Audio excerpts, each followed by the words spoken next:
Damos gracias a todos, ¿no?, por todos los círculos de lectores milenios que nos acompañan, a nuestra querida amiga Miriam, también de las aventureras, Sonia, que se ha reintegrado, y bueno, todos, ¿no?, nos une el placer de la lectura, y que más con Rosemary, que siempre es nuestra mentora, así que ha sido 15 años como que fructífero.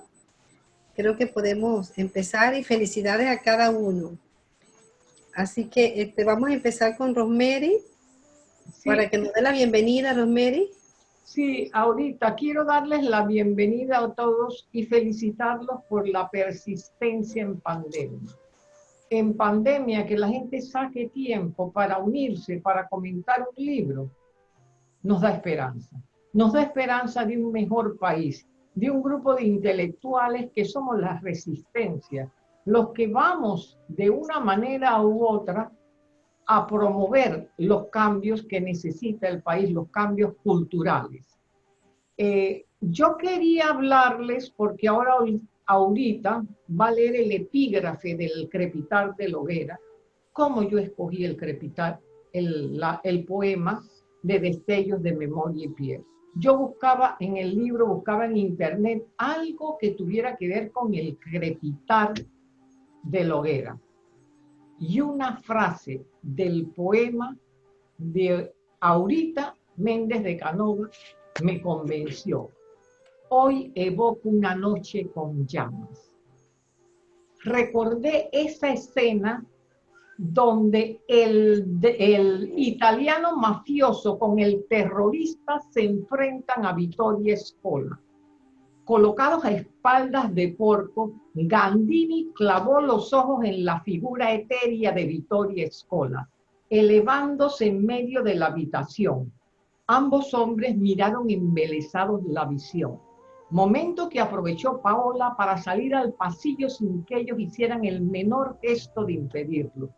La imagen de Victoria hizo un pase con sus manos y un haz de luz que dejó el movimiento y se inició una llama que se convirtió de inmediato en una hoguera que iluminó la estancia y abrazó los rostros de los dos hombres, quienes apenas tuvieron tiempo de emitir un gemido antes de quedar convertidos en cenizas que flotaron sobre el pasillo que comenzaba a arder. Ese fuego primigenio continúa encendido y propagándose en el universo, que aún está en expansión. Quienes buscan una explicación basada en la razón la encontrarán, pero no la comprenderán. El día que encuentren ese fuego primigenio, se generará una gran confusión en las mentes racionales, pues no entenderán sus designios. Solo sabrán que una fuerza los puede aniquilar con un breve chispazo y deberán configurar su rumbo para siempre. Rosmarie Tapia, del Crepitar de la Hoguera. Sí, bueno, me siento muy orgullosa que una fracción de mi poema, que le llamamos epígrafe, pues Rosemary, ¿no?, y acostumbra ahora en la novelesca de ella integrar a poetas con sus epígrafes, y gracias, Rosemary. Y qué bueno pues que la temática mía, ¿no?, refresca y recrea también, ¿no?, parte de ¿no?, del contenido. Así que les voy aquí a reproducir un fragmento del poema Quimera sin fechas. Hoy evoco una noche con llamas, nacen libélulas en el embés del pecho, y una profunda herida en los poros de la piel se inunda de algas azules renacer. Cayó la luna ebria en los espejos del mar, ruidos sordos despedazando una bestia herida. Tiembla el mar en mis brazos, se rompen las penas del destino, ventolera de ilusiones, ahogan la memoria. Destellos de luna, escarban recuerdos, el silencio se transforma en un marasmo de pasión, exotérico momento, del libro Destellos de Memoria y Piel. Excelente. Bueno, continuamos. Así que tenemos ahora la portada del libro, El crepitar de la hoguera, para que Mirla nos dé un pantallazo. Mirla es escritora y también es pintora.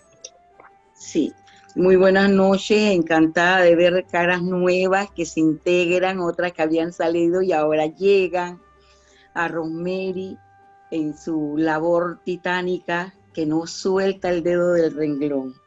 Ahora sí es. Las dos obras de Rosemary, El crepitar de la hoguera y La raíz de la hoguera, siempre tienen en su portada precisamente eso, el fuego primigenio del que ella tanto habla en sus dos obras continuas, porque es una novela que inicia en La raíz de la hoguera y culmina en El crepitar de la hoguera. Es interesante porque un tema como el fuego, que ha sido trabajado en el arte digital, ella lo ha utilizado para unir en realidad el fondo de las dos novelas. Ese fuego del que ella habla y que están muy bien ilustrados en cada una de sus portadas. Yo le podría acotar que en realidad cuando se habla de un tema y la portada no me indica de qué es lo que hay allá adentro escrito, generalmente me desconcierta. Tendría que leerlo para entonces investigar por qué utilizó ese tipo de diseño. Pero aquí no, aquí me lleva directamente a lo que Rosemary quiere, al centro de su obra, el fuego primigenio. Algo sumamente importante que, tal como ella lo dice, existe en el universo, es una de las fuerzas motoras y realmente me complace ver que las dos portadas me llevan directamente al tema. Excelente, Mirla. Sí. Esto, con relación a la obra en sí de Rosemary, las dos obras, una compagina perfectamente a la otra. Utiliza algunos personajes como Paola, que es el personaje central de la obra. Vittoria Scola, que era un personaje de la época enciclopedista, en donde las personas se ilustraban a través de la investigación, pero en una época muy poco comprendida y mucho menos para las mujeres. Vittoria Scola no era una figura infernal, era una mujer de fe y de principios, y como no se prestó para servirle a un grupo de la iglesia que quería utilizar sus conocimientos para enriquecerse, la quemaron en la hoguera. De allí surge, cuando Paola e Isabel llegan a Italia, una serie de acontecimientos. Conocen a Agnolo, que significa ángel. Se topan con Bronzino, que era el capo di capi. Allá en Italia, generalmente las mafias son familiares, son clanes familiares. Y Bronzino era uno de ellos. Después, en la segunda parte de la novela, o sea, en El crepitar de la hoguera, se agrega un elemento más, que es el del terrorista Engardini. Y otro personaje muy importante, que es el tío Vicenzo de Paola, que encuentra en Paola el amor y la necesidad de vivir para proteger a su sobrina. También Paola conoce en esta serie a Faustino, que era un investigador retirado y de que finalmente se enamora. Estos son los personajes. Pero el hilo conductor es el fuego primigenio. Ese es el hilo conductor en verdad. La reverencia, porque se adoraba al fuego. Sus funciones, que era crear e iluminar, servía de salvación o de destrucción, se trabajan muy equilibradamente en las dos novelas que Rosemary ha tratado. el fuego que existe en el universo. Este tema es tocado a través de los siglos, en diferentes ocasiones. En la religión católica son comunes los ejemplos: la columna de fuego que guió a Moisés en el desierto, la zarza ardiente, la escritura en piedra de los 10 mandamientos, la destrucción de Sodoma y Gomorra y la recomendación de los ángeles a Lot que salieran de la ciudad y no miraran atrás, algo que incumplió su mujer y se convirtió en sal. Acá en la novela de Rosemary, Victoria Nola le recomienda a su descendiente, que es Paola, que cuando ella iniciara el fuego, que saliera corriendo y no mirara atrás. ¿Por qué? Porque Victoria sabía lo que venía, una ola de fuego tan devastadora que iba a fulminar a todo el que la mirara. Ella entretuvo, tal como lo dice Rosemary, elevándose en los aires, y estos dos, tanto el mafioso que era Bronzino y el terrorista Gardini, se quedaron contemplándola porque no estaban acostumbrados a ver cosas semejantes. Obviamente fue el instante que Paula aprovechó para salir huyendo de sus captores, pero las personas que trabajaban para ambos dos, tanto para el terrorista como el capo di capi, sí quedaron atrapados por el fuego y fueron consumidos por él. Aquí esta parte de la novela, el crepitar de la hoguera, el fuego es en parte justiciero y en parte también sanó el área de estos dos, tanto del terrorista como del mafioso, eliminándolos instantáneamente. En la primera parte, que era la raíz de la hoguera consumió a Vittoria Scola. ¿Pero por qué la consumió? Porque como no se prestó para los intereses creados de los que dirigían en esa época la Inquisición, determinaron mejor castigarla con la hoguera. Pero era una mujer sana, una mujer de fe. Así que fue una mujer que, a pesar de haberla eliminado a través de la hoguera físicamente, espiritualmente, y su fuerza la mantuvo a ella activa en otras escalas, que es difícil de comprender para aquellos que no ven más allá de lo real. Y entonces es importante hacer eso.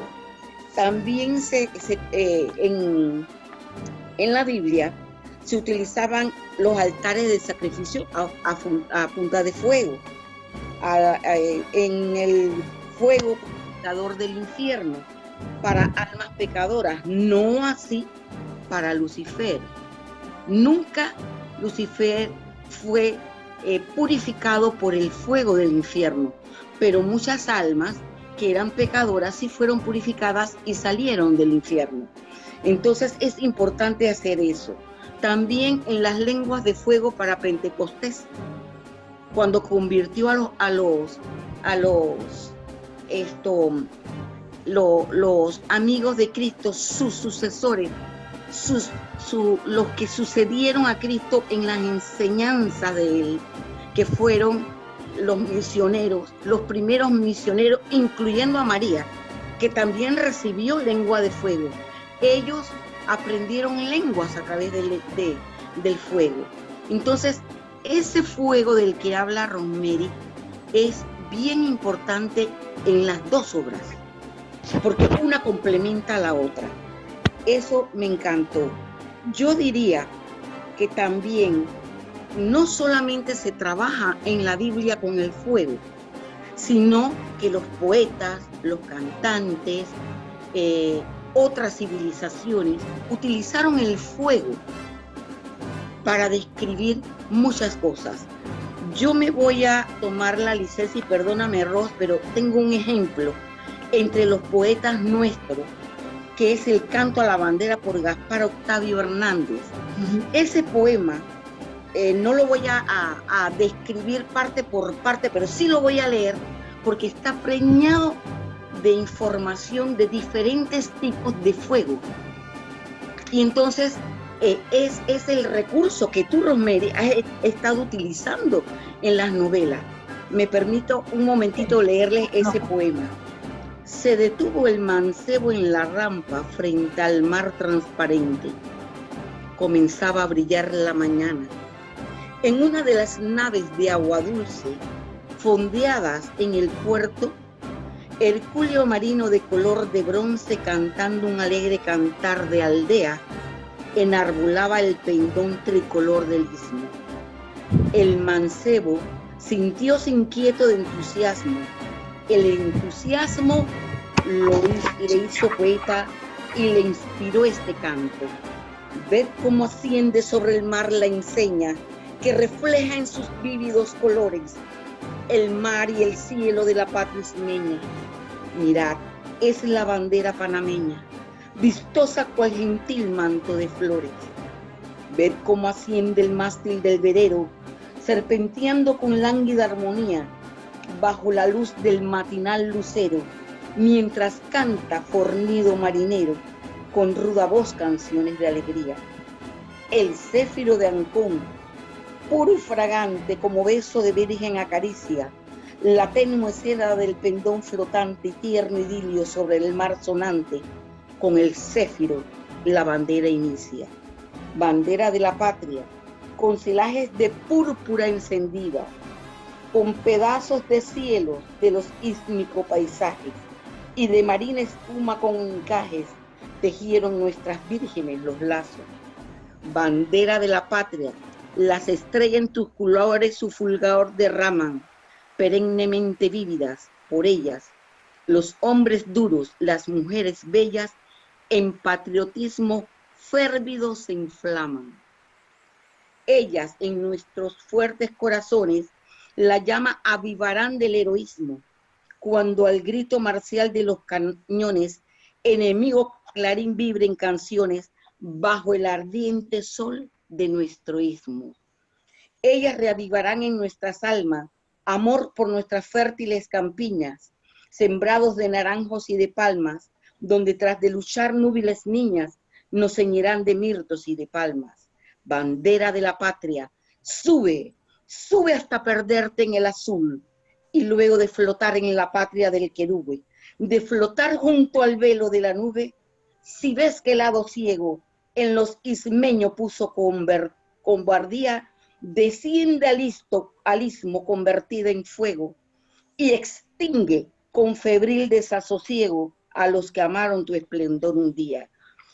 Disculpe si me entretuve en eso, pero creo que son dos obras que recogen perfectamente, porque Rosemary no solamente habla de cómo se consumieron los mafiosos y los terroristas.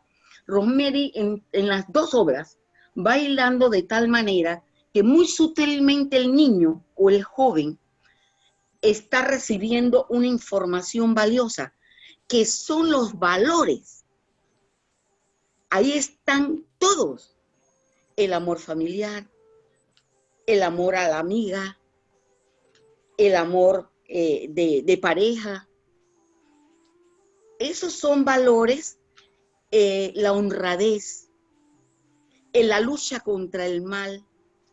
Todo eso lo recoge Rosemary con una habilidad increíble, porque no lo dice taxativamente como yo lo estoy diciendo, pero ahí está. Y el niño y el joven lo reciben y eso le va a servir para el resto de su vida.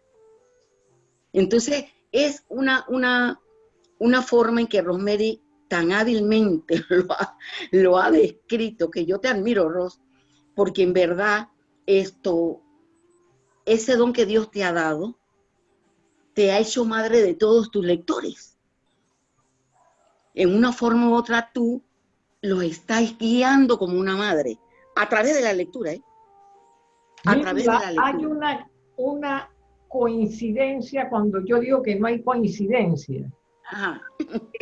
Yo me hice un examen genético. Ajá. Y descubro varios de la familia que cuando mi bisabuela vino con mi abuela, que se la trajo de 10 años, quedó un hermanastro en Italia. No era hijo de ella y ella no lo mencionó para nada. Y ahora nos damos cuenta que el nombre de mi tío abuelo es Vicencio. El mismo nombre que yo le pongo al personaje que es el tío de Paola en la novela. Esas son las curiosidades de la literatura. Bueno, cuando uno ha leído otras esferas, yo no creo en coincidencias. No, ese es el yo creo en el hilo conductor de la sangre, de la herencia. En la herencia genética. Exactamente. Así que eso que me cuentas, Ros, esto para mí no es nada nuevo, porque a mí me ha gustado siempre leer sobre esos temas. Y cuando yo leí La raíz de la hoguera, y luego ahorita me envió prestado el libro del crepitar de la hoguera, digo, pero es que aquí está todo. Aquí Rosemary ha tomado el hilo conductor, es la hoguera, el fuego. El fuego en todos sus contextos es cómo se transforma, como todo. Y la historia de Paola y de Isabel, gracias a Dios, culminan perfectamente bien, felices. Pero esto sí castiga a los transgresores de la ley, a los que no quieren la paz, a los que creen que violentando y asesinando a través del terrorismo, porque el terrorismo tiene muchas caras. Hay terrorismo beligerante que pone bombas, que mata, pero hay otro tipo de terrorismo estatales que destruyen países sin una sola bala. Entonces, eso en realidad me llamó mucho la atención, me pareció una forma muy sutil de acabar sin violencia con estos personajes negativos de la novela. Gracias. Te felicito, Rosemary, disfruté y como siempre, desde que comienzo a leer la primera línea, no me levanto hasta que no la termino, así que aquí me iban a botar de la fonda. Pero te felicito, Ros, porque me gustaron mucho tu trabajo. Excelente. Gracias, Mirla. Yeah. Bueno, agradecemos a Mirla. Mirla siempre hace unas reseñas interesantes. Siempre los análisis de literatura de Mirla son interesantes. Tenemos ahora la lectora Milenio, Berly de León, que nos va a comentar sobre lo que es la contraportada del libro y la reseña. Reseña de la contraportada del libro del crepitar de la hoguera. Los personajes que cobraron vida en la raíz de la hoguera están de vueltas en una nueva aventura que se desarrolla entre dos continentes y que nos lleva otra vez a Italia, donde entre paradisíacos escenarios florentinos se desarrolla la agitada trama del crepitar de la hoguera. Rosemary Tapia, la escritora más leída de Panamá, nos narra en esta novela los tenebrosos planes de Giuseppe Bronzino, o Porco, para secuestrar a Isabel y obligarla a su amiga Paola a que regrese a Panamá y ponga a su disposición los secretos de la alquimia recibidas de Victoria Scola. El mafioso está empeñado en lograrlo. ¿Lo conseguirá? A menos que... Crepitar de la hoguera es un libro escrito por los lectores de todas las edades, en particular para quienes buscan buenas historias de acciones que involucran intrigas internacionales, un desmedido afán de poder, alianzas secretas entre las delincuencias organizadas y el terrorismo, secretos ancestrales guardados durante siglos, suspenso, sobre todo para los que creen que los valores fundamentales es el amor y son el arma infalible para vencer cualquier obstáculo. Esta reseña fue escrita por Ariel Barría, escritor panameño. Bueno, yo puedo agregar algo al libro, es que el libro tiene muchos temas variados. A mí me gustó mucho, desde la primera que fue Raíz de la hoguera y ahora El crepitar de la hoguera.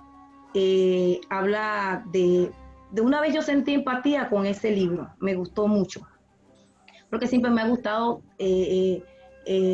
los temas de antepasados y de todas esas cosas, así que me enganché, ¿no? Y una vez que la trama te atrapa, te va gustando más y más y quieres leer mucho más y más y más. Así que el contenido es muy rico porque tiene, como ya lo dije, muchos temas variados.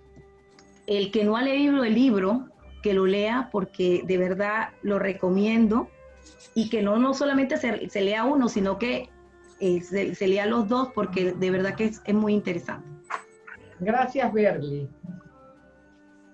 Ahora viene entonces nuestra querida compañera artista Mayra Loaces. Nos trae aquí Mayra un comentario. Buenas noches a todos. Me encanta ver esas caras tan queridas para mí. También aquí en esta ocasión al doctor Herrera, también a Miriam y de vuelta a nuestra querida Sonia también. Bueno, yo les voy a leer un compendio un análisis de los lectores millennials respecto a la obra El crepitar de la hoguera. La obra refleja matices fascinantes, prosa con aires de literatura negra, en un estilo singular de la pluma de Rosemary Tapia. La alquimia espiritual eclipsa los antivalores del hombre de carne y hueso, medieval o actual. La visión de la escritora es clara. Fortalece en el lector una plataforma de mármol donde la escala de valores es la autoridad ante un mundo inestable que nos ha tocado vivir. La narrativa refleja un mosaico de temáticas que dan valor a la obra desde lo histórico, mágico, existencial, lo místico y psicológico. La prosa nos recrea en un ambiente cosmopolita y medieval. El argumento de la novela puede resumirse así: ficción, mafia, arte, cultura, terrorismo, poder, suspenso, toques eróticos, inquisición y misterios. Antepasados versus reencarnación. Los sueños místicos de la propia autora dan origen a la nueva obra El crepitar de la hoguera. La novela nos introduce a una Italia fascinante y misteriosa, donde la temática de la identidad ancestral nos lleva a descubrir otros enigmas. Las reflexiones tocan la imaginación honda en el lector.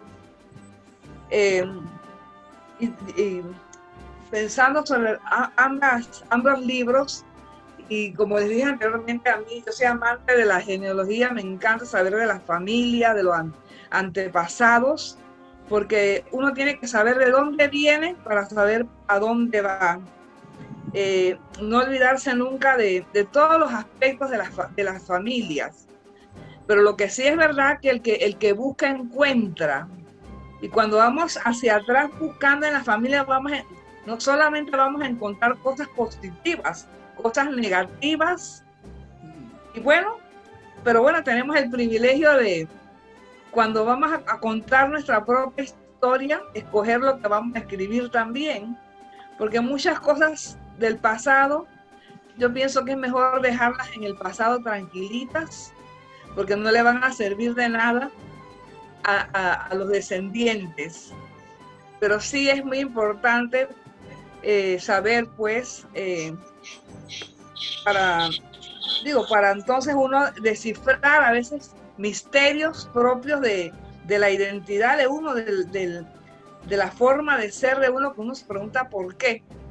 Pero ahí están, pues, escritos como en los dos libros de Rosemary. Muchas gracias. Excelente, Mayra, excelente. Bueno, entonces ahora viene la doctora Montejo, que se nos fue con el micrófono, ya la captamos. Después viene Sonia y Jessica, y seguimos más adelante. Doctora Montejo. Estoy lista. Me disculpo que la computadora se me bloqueó, por eso tuve que entrar al celular, pero muchas gracias Mi intervención es ¿por qué leer? ¿Para qué leer? Pienso que los libros tienen enigmas que cumplir, muchas cosas que aprender. Cada vez que uno lee un libro, algo nos impacta, uno no vuelve a ser la misma persona, siempre hay algo que mejorar. Creo que el mundo conspira a favor de uno cuando nos llega un libro en las manos, porque con alguna misión llegó a nosotros.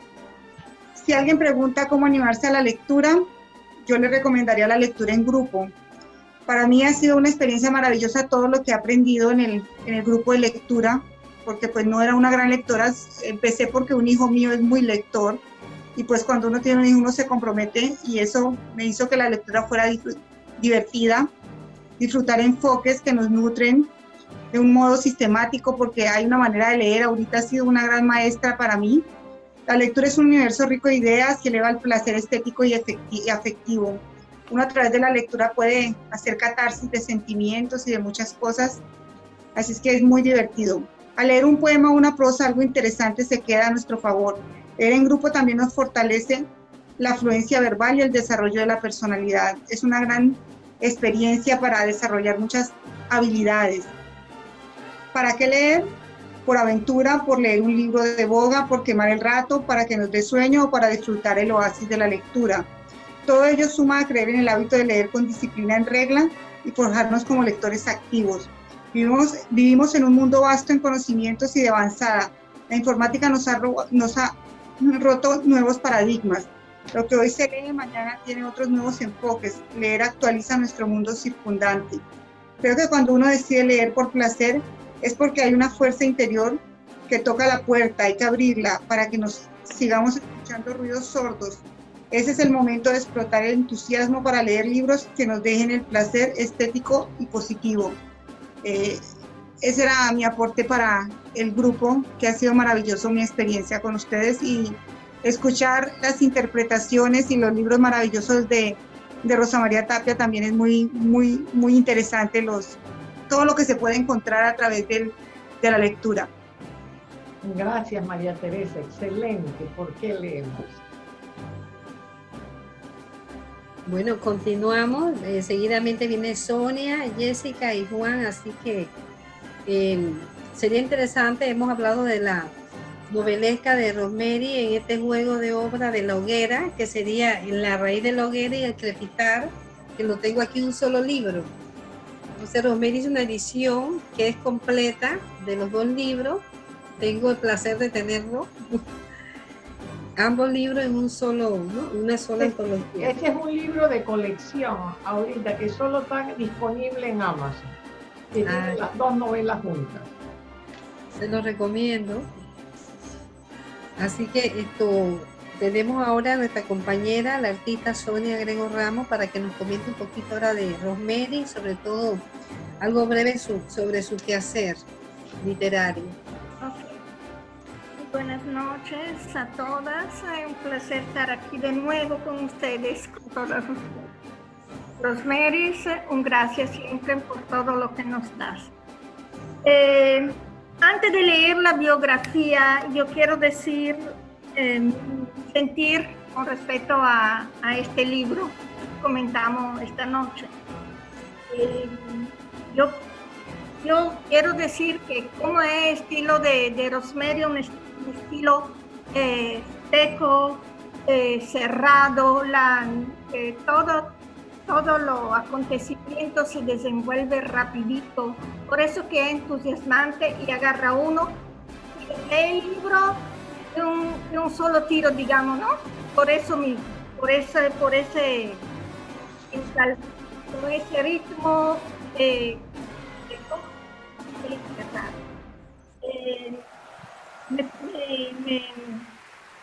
me gustó también que todo lo que hay en Italia, usted sabe que es mi patria y yo la adoro, y todo lo que se refiere a Italia es magnífico.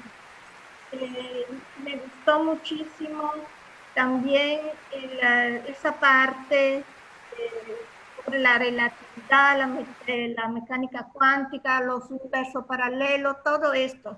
Me imagino que Rosemary tuvo que investigar bastante Muchísimo. para poder entrar en todo este mundo, ¿no? Que bien problemático y difícil de entender. Pero lo desarrolló con una simplicidad que todo el mundo aprecia. Así es. Bueno, con eso digo, me gustó la novela, la leí de un tiro, y ahora vamos a hablar de la biografía de Rosemary. Rosemary Tapia incursionó en la literatura panameña con su novela Caminos y Encuentros. Mención de honor del concurso Ricardo Miró 2000. A partir de allí, inicia una intensa obra narrativa en donde la denuncia social es una de sus principales motivaciones.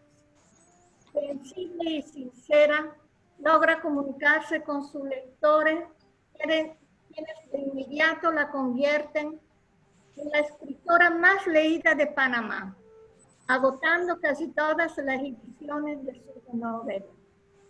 Su novela más vendida es Roberto por el buen camino, 101.000 ejemplares, y hasta fue traducida al inglés.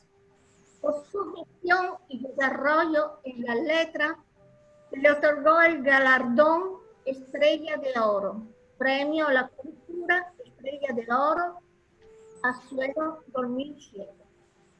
Designada por el Círculo Cultural Anita Villalaz como la escritora del año 2009. En 2014, la Universidad Americana le asignó el nombre de la escritora Rosemary Tapia Rodríguez a sus bibliotecas.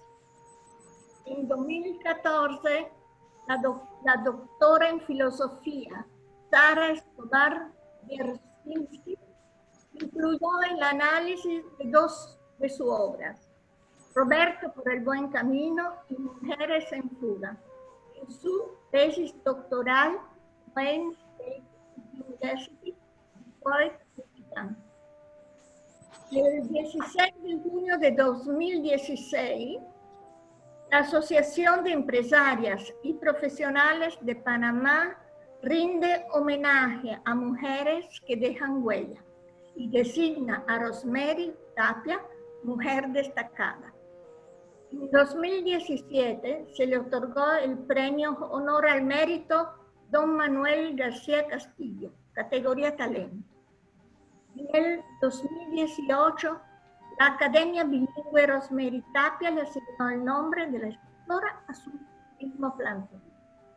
En marzo de 2018, la Universidad Metropolitana de Educación, Ciencia y Tecnología confiere a Rosemary Tapia la presea Cecilia Rojas Benito por llevar en alto la virtud de ser mujer, ejemplo para la sociedad.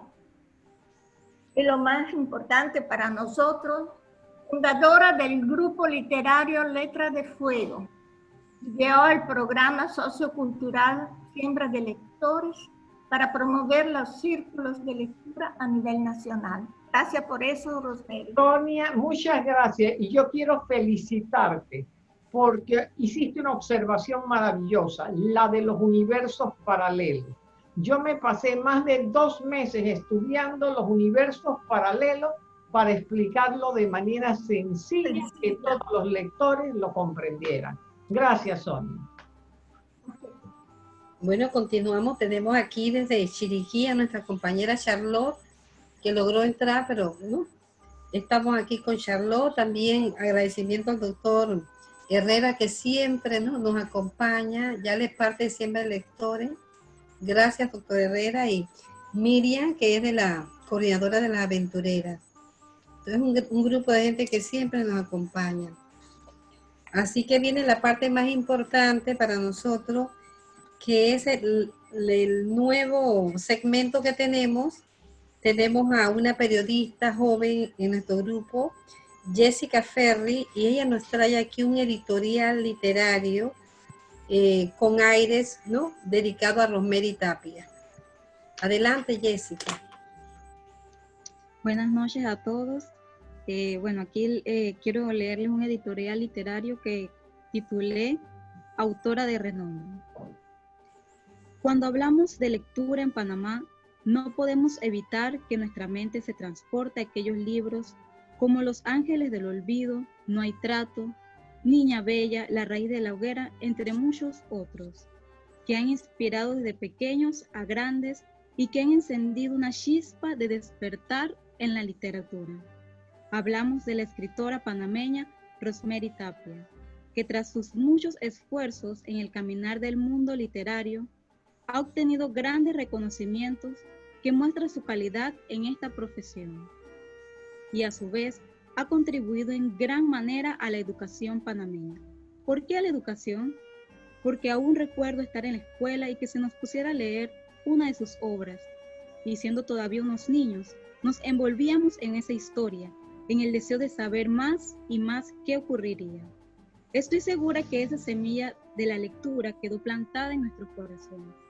La creación y reproducción de cada una de sus obras ha alimentado en su mayoría a cada estudiante. En este sentido, Panamá ha ganado como país porque su literatura nos alcanzó. Bueno, y para continuar, entonces voy a hacer una pequeña entrevista a nuestra escritora. Como primera pregunta tenemos, ¿cuál fue o qué fue lo que inspiró como escritora, el inicio de su carrera como escritora?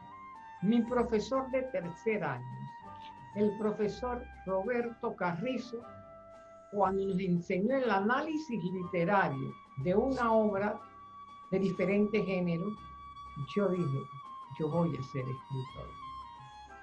Pasó el tiempo, soñé y cumplí mi sueño. Pero él fue esa llama, ese fuego primigenio. Nuestra segunda pregunta, ¿cuál fue alguna de sus obras escritas? ¿Cuál fue de sus obras escritas el que trajo un antes y un después en su carrera? Roberto por el buen camino, sin duda. Roberto por el buen camino me abrió las puertas anchas de la literatura. Yo vendía regularmente bien, ya destacaba en algunos lugares de venta. Cuando salió Roberto en el 2004, fui el primer lugar en venta desde el 2004 hasta el año actual. Entonces, un antes y un después. Y para culminar, entonces, ¿qué consejo le daría a aquellas nuevas personas que están iniciando en la literatura? Primero que nada, no permitir que nadie desmorone sus sueños. Hay personas que, como no han triunfado, son especialistas en desilusionar a la persona que quiere alcanzar un objetivo. Y en segunda instancia, que se preparen y como tercer punto, ponerse en marcha. A escribir se aprende escribiendo. La práctica hace al maestro. Y yo quiero felicitarte tanto por el editorial literario como por las preguntas. Excelente. Muchas gracias. Y bueno, hasta aquí termino mi participación. Destacado, Jessica. Gracias, Jessica, excelente. Bueno, ya nos queda la parte final que sería con Juan y tenemos aquí una sorpresa en Yarly, pero antes de eso queremos preguntarle a los escritores que están aquí del grupo, que se han sumado, que está Kervin, el doctor Herrera, que es parte de Simba Lectores, que se fundó, y está Charlotte, si quieren concluir algo de lo que han escuchado. Hola, buenas noches. Sí, siempre un placer acompañarlos, señora Rosemary, un placer de verdad siempre acompañarles en la reunión. Emocionado de escuchar, me llamó mucho. No he leído este libro todavía, de hecho acabo de cargarlo a mi Kindle, inmediatamente me salió un momentito hace ratito y lo descargué al Kindle, así que ahí lo voy a leer porque la verdad que me llamó mucho la atención la temática. Y sí quería comentar un poquito sobre lo que había dicho María Teresa, porque me está pasando ahorita mismo algo con respecto a eso de por qué leer y cuándo leer y qué no leer, y ella mencionó algo muy importante sobre leer, sobre temas o tipos de lecturas que te gusten, porque por ejemplo yo ahorita tengo un grupo de amigos que nos hemos reunido este año y hemos leído libros buenísimos, como por ejemplo La paciente silenciosa, que la acabamos de leer el mes pasado, que para mí ha sido una cosa genial, esa novela es una cosa que me gustó muchísimo, y otro libro también que se llama La soledad de los números primos, que han sido libros muy vendidos y que tienen un tema psicológico que me encanta. y te atrapa en la lectura. Pero el libro de este mes nos tocó leer, por ejemplo, la biografía de la señora Michelle Obama, que ha tenido muy buenos comentarios, y empecé a leerlo, pero yo me di cuenta que no es lo mío las biografías. Entonces, no está bien, no está mal, sencillamente era lo que quería comentar, de que siempre hay que buscar cosas que te gusten leerlas, porque si lees por compromiso, no vas a acabar nunca de leer el libro y no vas a disfrutarlo nunca. Entonces hay cosas que tienes que enfocarte en lo que te gusta leerlo y disfrutar entonces la lectura, porque para eso es la lectura, ¿no? Doctor, las biografías dependen del escritor que haga la biografía. Aunque sea una biografía, hay que iniciarla por la parte más interesante. Entonces, sí, allí es donde está. Miren, los jóvenes me enseñaron a mí que el derecho del lector, cuando lee por placer, es leer cuando el escritor lo atrapa. Y esa es la obligación del lector. Que lo atrape desde la primera página y que no lo suelte hasta el final. Y usted no puede respirar de ay, yo no puedo dejar el libro y es la 1 de la mañana y no lo puedo dejar. Exacto, así. Así tiene que ser. Y así usted se hace lector. Si coge un libro plomo, tenga la seguridad que se va a alejar de la lectura. Así que es muy importante escoger un libro que a uno le apasione. Exacto, para que uno desarrolle la afinidad exactamente por la lectura y poder seguirlo, porque la verdad que encima este libro es bastante pesado el número de páginas. Doctor, ¿y usted compró El crepitar de la hoguera o La raíz? Porque juntos... No, compré el junto al Kindle, así que ya esta semana empieza a leerlo, así que le comento por ahí cómo parece. Gracias por escribir también y gracias siempre por invitarme también a participar con ustedes, la verdad que siempre disfruto mucho de estas reuniones. Parte de nosotros ya. Buenas noches. Sí. No sé si Miriam nos quiere dar una breve, ¿no?, conclusión. Charlotte.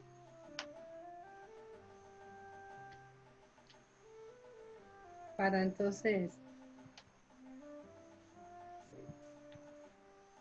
Bueno, entonces vamos a seguir. Buenas noches.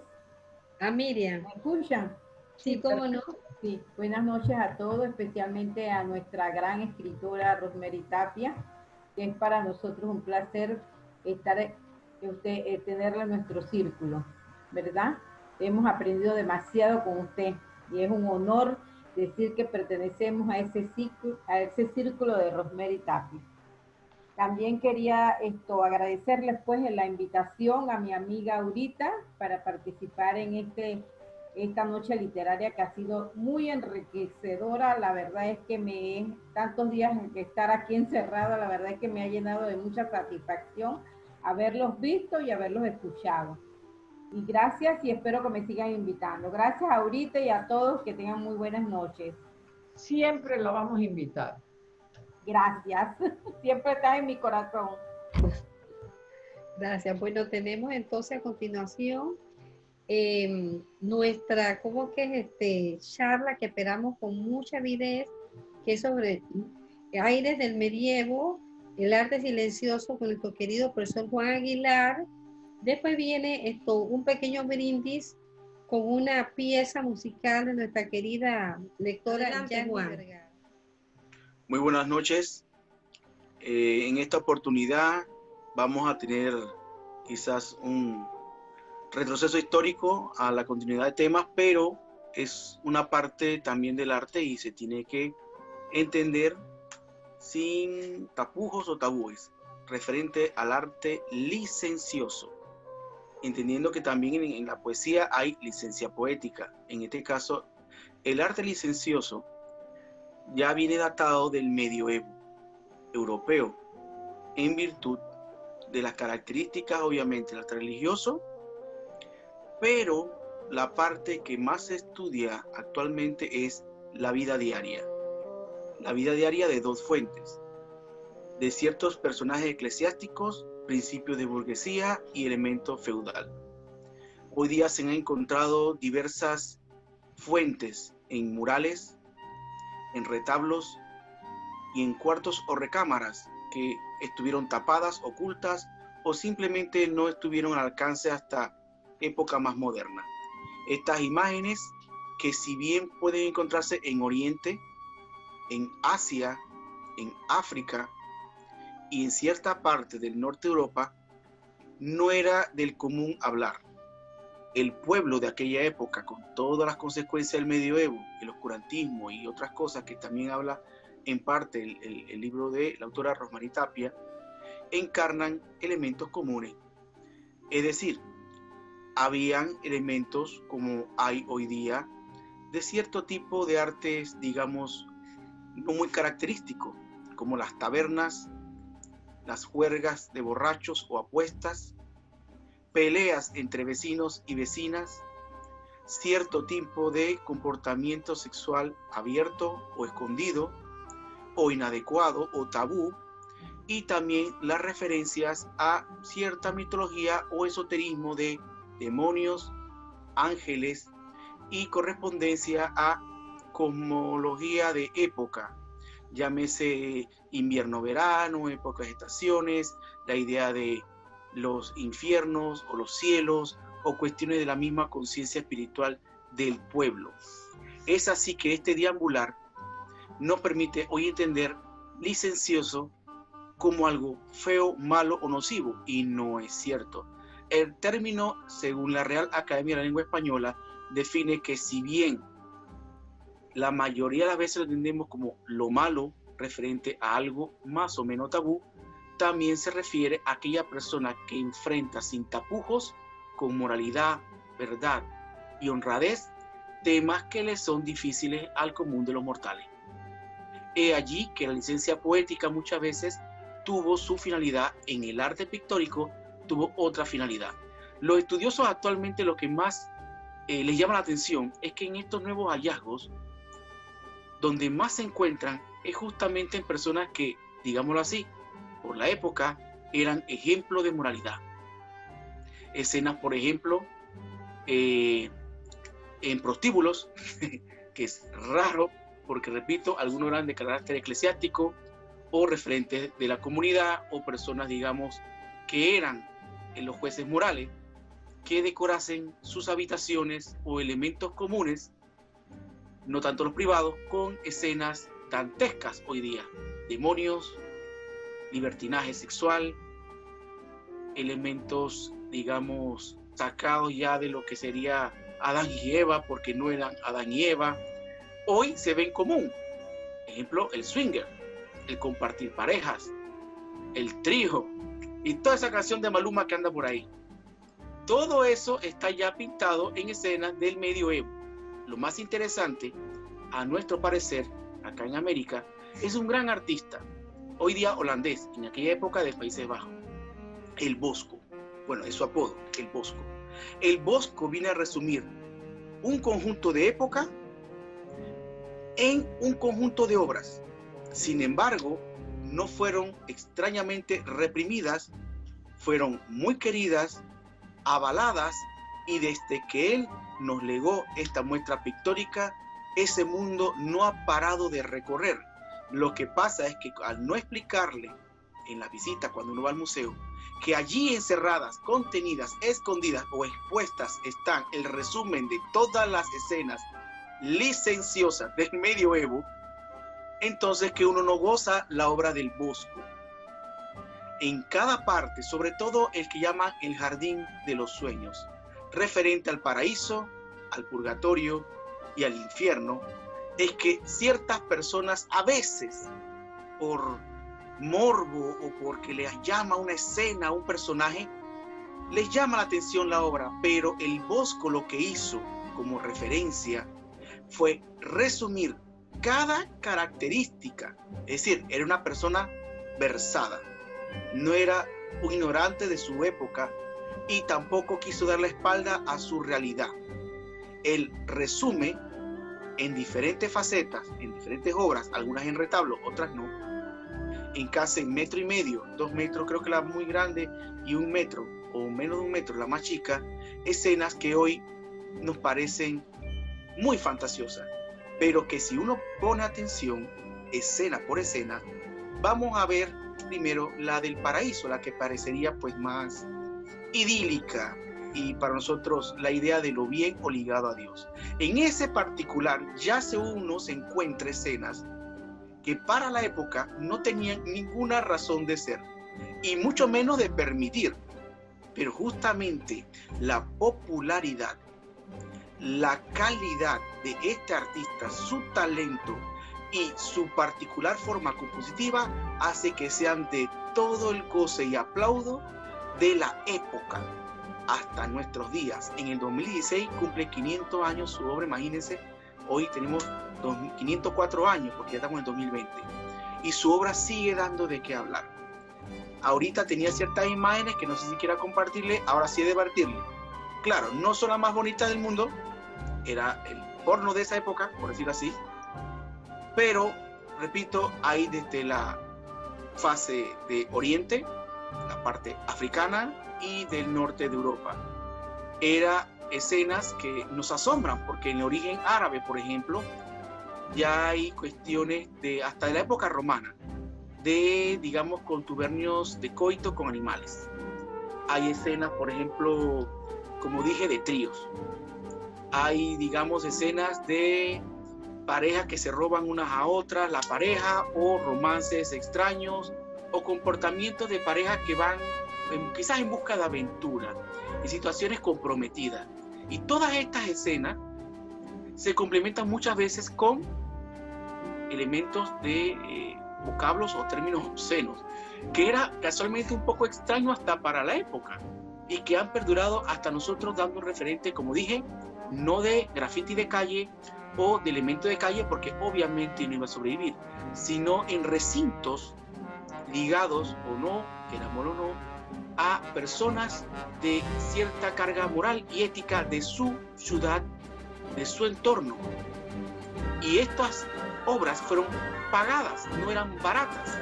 Es decir, el motivo está específico, no es que quiso o no quiso. Y sería muy interesante, realmente, voy a ver si le puedo subir acá una imagen, permítanme. El anfitrión dice que debe compartir, ahorita si las tienes a mano, puedes subirla o compartirla, yo no puedo, ahí salió. Bueno, lo interesante de estas es que también hay cierto comportamiento denotado, y no por eso estoy juzgando nada ni a nadie, pero un comportamiento muy extraño desde que conocí en el libro rojo del arte a el comportamiento de monjes, presbíteros, monjas o personas ligados de alguna forma laica, pero muy ligada a lo eclesiástico de la época. Es decir, estos son la evidencia que se tiene al presente. La carga fuerte de por qué una persona haría eso en un recinto de este tipo, aunque sea un lugar medio secreto, porque se han encontrado en salas, en pasillos, no siempre en lugares secretos. Se han tapado, sí, pero se salvaron con pintura blanca, con cal, se han puesto muros encima, con madera, pero se han salvado en parte. Y hoy día se está revalorando, ya no es con el concepto del porno actual, porque en un ritmo no va a dar ni la idea, pero el Bosco lo hace fenómeno de denuncia. En ciertas clases yo, por ejemplo, pongo a que el Bosco fue uno de los primeros que vino a integrar la raza y la etnia negra en ciertas obras de Europa. La oriental, ciertos componentes que hoy llamaríamos surrealistas. Y todo esto en contraste con su época. El mote o el apodo del Bosco se lo ganó gracias a ese gran talento demostrado. Se separó de su taller o de su clan artista, porque pertenece a un clan, y él se denomina como un rol único, especial y muy diferente dentro de toda la historia del arte occidental. Repito, en Oriente ya hubo otros artistas con ese tópico, no es nuevo. En la modernidad, gracias a obras como la del Bosco, se han abordado temas, por ejemplo, como el desnudo artístico, sin tabúes. Y eso se debe a un esfuerzo de muchas épocas, de muchas personas. Repito, no estamos hablando en las cuestiones del contexto actual de que es bueno o es malo, me gusta, no me gusta, esto es contrario a mi moral, no. Estamos hablando de hechos artísticos que componen la estructura tanto de conciencia como de valores y de realidades. Ejemplo, acá en Panamá, en una muestra que trajo una fundación de Rembrandt, que puedo apreciar, de ese gran maestro Rembrandt, que nadie puede decir que no tenía talento, ve obras de un perro haciendo sus necesidades en plena calle. Y uno dice, pero un gran artista haría eso. Pues si Rembrandt en aquella época lo hacía, pues lo hizo como un elemento licencioso. Y así muchos otros artistas, Van Gogh, por ejemplo, en unas botas de un obrero, corroídas, dañadas. Y así vemos cómo el fenómeno se va incorporando ya no de la estética humana, sino de la estética que me circunda y liberando la escena. Vemos a Zurbarán Murillo que sin el efecto de lo licencioso toman efecto de las cacerolas, ollas, elementos que eran básicamente de cocina o de una sala y lo vuelven un tema pictórico, y eso fue un rompimiento de paradigma. Pero el principal en Occidente, a mi buen parecer, es ese gran personaje, el Bosco. Algo importante del Bosco es que actualmente poco se habla de él, me refiero a la persona. No era una persona muy alegre, algunos dicen que sufría de depresión, y que muchas de sus obras tienen justamente esa carga depresiva. Pero lo interesante es que su composición la hace tan vivaz que la gente lo disfruta. Y hoy día tú hablas de depresión y solamente habla de suicidio. Y es justamente algo interesante, porque si este personaje, el Bosco, era una persona un poco aislada, un poquito malhumorada, si sufría constantemente de depresión y pudo hacer con ese gran talento estas maravillosas obras, imagínense todo lo que estamos perdiendo de diferentes fuentes modernas de jóvenes y talentos que sin saberlo se reprimen, se sienten menos, creen que no pueden o que nunca podrán y que no son valorados. El Bosco tiene esa doble configuración de la persona, el artista, y el hacedor de obras, el artista, el pintor. Y eso es simplemente maravilloso. Tanto es así que han ido hordas, cantidades de muchachitos, muchachitas menores a ver la obra del Bosco y quedan simplemente maravillados frente a un escenario repleto de arte, repito, licencioso. Así que en el futuro, cuando vayan a una galería, a un gran museo, no tengan miedo ni vergüenza de separar al guía o al monitor del museo y pedirle que le lleve a muestras de arte licencioso sin temor, porque realmente hay mucho de ello que abordar, mucho interesante y mucho de aquello que ustedes ni se imaginan que está por explorar. Fíjense, solamente la parte de la crucifixión de Jesús fue una cuestión de rompimiento de paradigma tan serio, tan difícil. Recuerden la época, el medioevo, que ejemplarizar a Cristo sufriendo o no, desnudito o no, atravesado en ciertas partes del cuerpo o no, o al ser bajado ya con el cuerpo ya totalmente cedido por su propia muerte, su propio preso, eran cuestiones difíciles de tratar.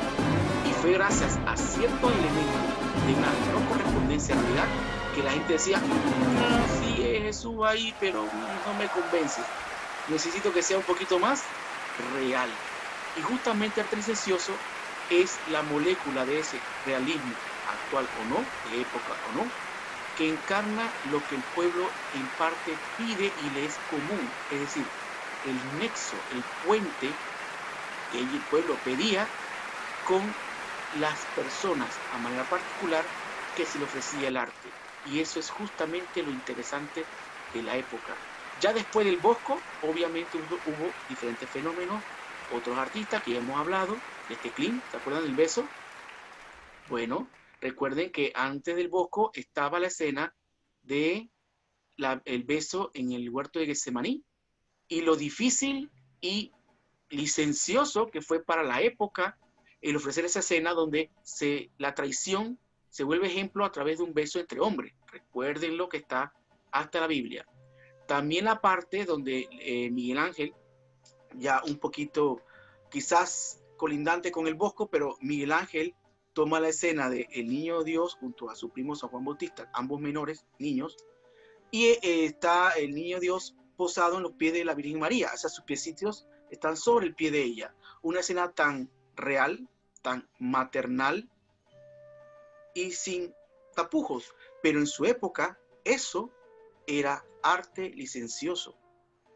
De igual manera, cuando se abarca el fenómeno de amamantar, o sea, la Virgen María amamantando al niño Jesús. O sea, esos fenómenos, pues tú dices, profe, pero eso ya es de todos los días hoy. Pero en otras épocas eso era impensable, innombrable. Era como lo sagrado versus lo real en función de lo mundano. Y cada época tiene su efecto de lo mundano. Así que como lo ven, hay mucho más por el arte que ver. Lástima que ahorita no puedo subir las imágenes, pero en otra exposición o de pronto ella les manda a traer el correo las imágenes. Yo sé que no van a brincar de emoción mucho, pero es increíble que ya en otras épocas uno piensa que la perversión es actual, pero la perversión ya viene de una época, Dios mío, los cavernícolas, yo creo, porque habían unas cosas que parecen imposibles de creer hoy. Así que ya saben, no hablaré allá del Kama Sutra y nada de eso, porque ya es Asia y después se me abochornan a esta hora de la noche, pero en Occidente también hubo lo nuestro, no nos quedamos quietos, hubo una locura en cada época y esta época encarna también su grupo de locura. Así que buenas noches, espero que les haya gustado el tema. Excelente, Juan.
Que mañana sale el sol y estamos en agosto.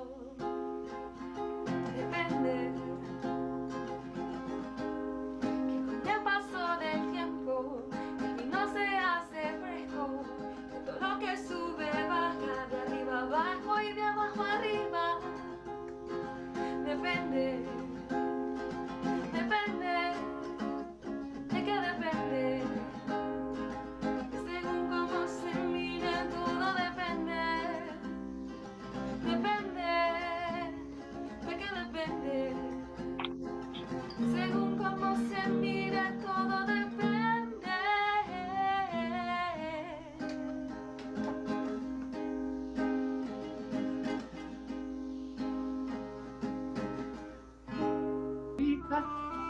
Yo creo que salió todo muy bien.